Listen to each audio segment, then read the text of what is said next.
Leadership and Self-Deception by the Arbinger Institute is told as a fable.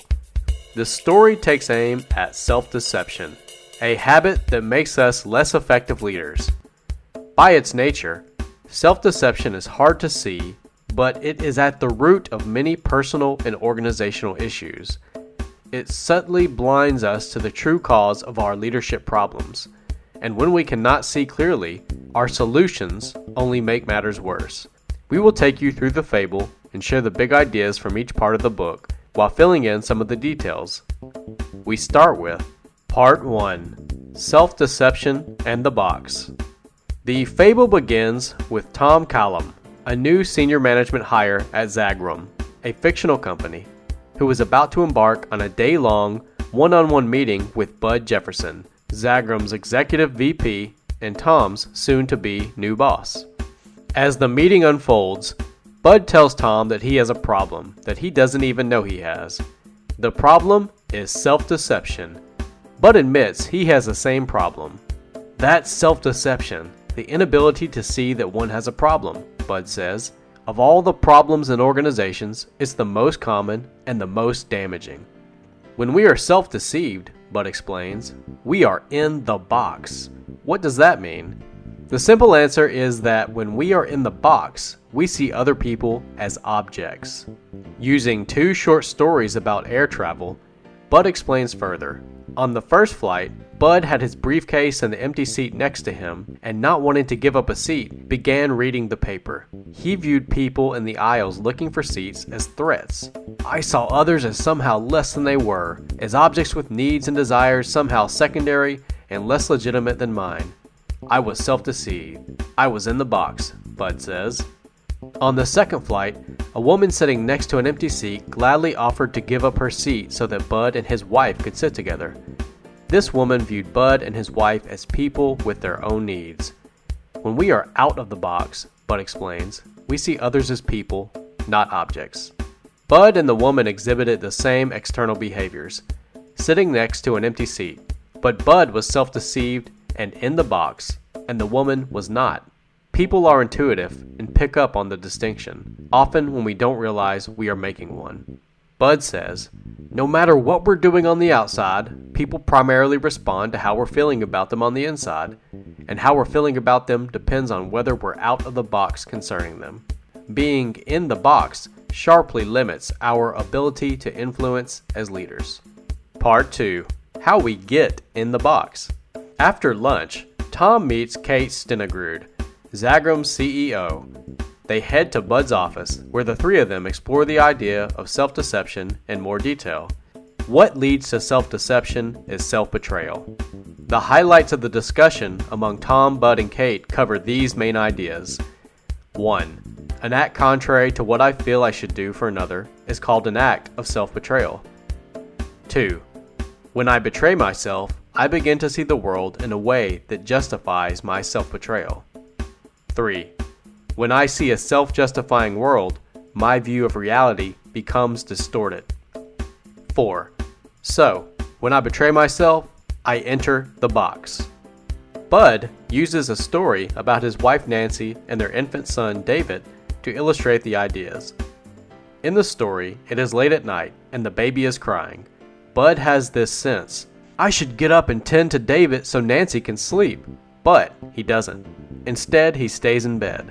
The cycle started then, when he did not do what he felt he should. He saw the world in a way that justified the self-betrayal, thinking of himself as a victim and his wife as lazy. His normal view of seeing Nancy as someone worthy of his help got distorted, and by betraying himself, Bud enters the box. Kate elaborates, explaining that Bud was 1. Inflating Nancy's faults, 2. Minimizing his own faults, 3. Inflating his virtue, and 4. Blaming. All are characteristics of self-betrayal, Kate says. Tom gets it, but asks his colleagues, what if I don't have a feeling that I betray, and I don't have a feeling like the one you had? Self-deception can still sabotage us, Bud says. For example, if we see ourselves as busy, hardworking people it can justify in our minds overlooking an opportunity to even feel like we should help someone we've judged as lazy. In effect, we carry that box with us. 5. Over time, certain boxes become characteristic of me, and I carry them with me. The conversation shifts from this internal experience to the effect such boxes have on other people. Bud draws a stick figure on the board and asks Tom, "If here I am in my box, what am I emitting?" "You're blaming them," Tom says. Bud then tells Tom, "If I'm in the box, blaming others invites others to get in the box, and then they blame me for blaming them unjustly." He draws more and then adds, 6. By being in the box, I provoke others to be in the box. Once started, this cycle is hard to break. 7. In the box, we invite mutual mistreatment and obtain mutual justification. We collude in giving each other reason to stay in the box. When we are in the box, we are self-focused, not results-focused, which creates people problems. Bud lists problems within an organization caused by self-betrayal. He ends with, "The key to solving most of the people problems that afflict organizations will be in discovering how we can solve foundational workplace self-betrayal." Part 3. How we get out of the box.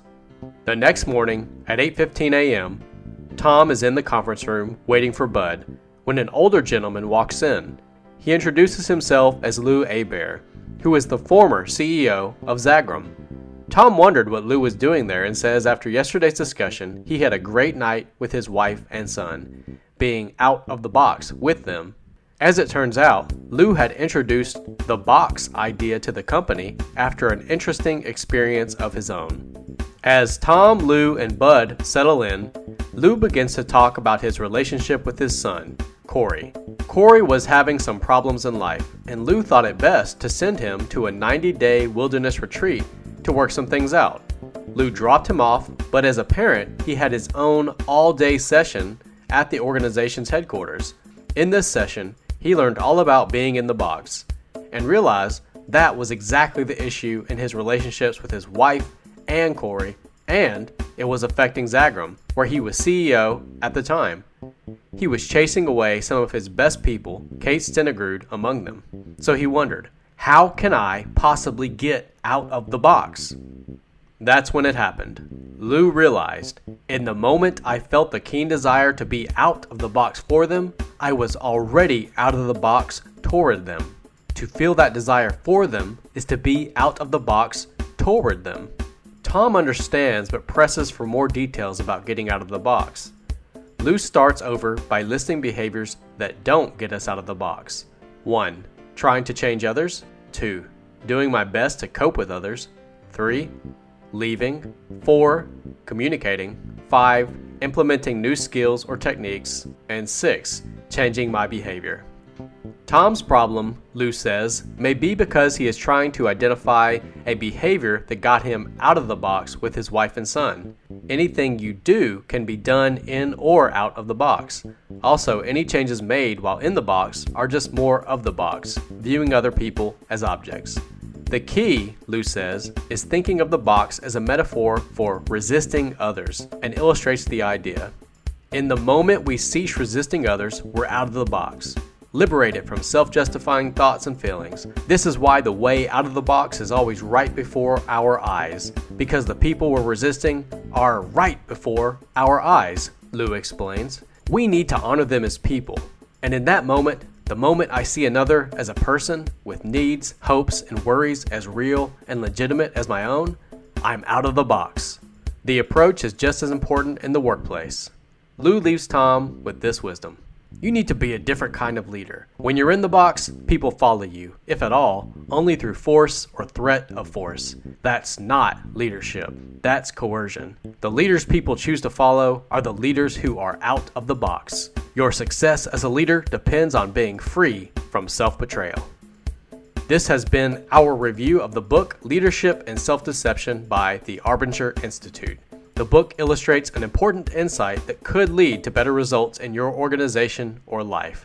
Thanks for watching, and leave us a comment below to let us know what you think about this book review.